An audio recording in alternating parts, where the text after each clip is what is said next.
dialoq hazırla. Belə öyrəndiyinizi təqdim edin. Sən gəl bu öyrəndiyini səhnələşdir. Hərəkətlərlə yoldaşlarına nəsə başa sal. Və ya sən qeydlər götürüb bu qeydləri təqdim elə, ümumiləşdir, yaz orada.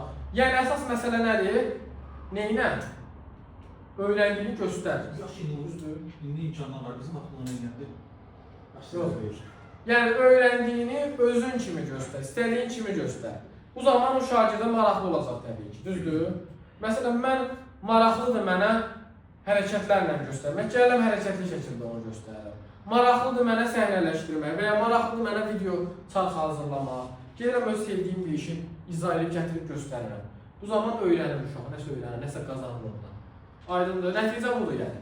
Şagird öyrəndiyini istədiyi şəkildə gəlsin, təqdim eləsin. Çünki müəllimə nə lazımdır? Müəllimə lazım şagird öyrənsin. Əgər bu cür öyrənmək onun üçün effektivdirsə, elə ondan da istifadə edəsin.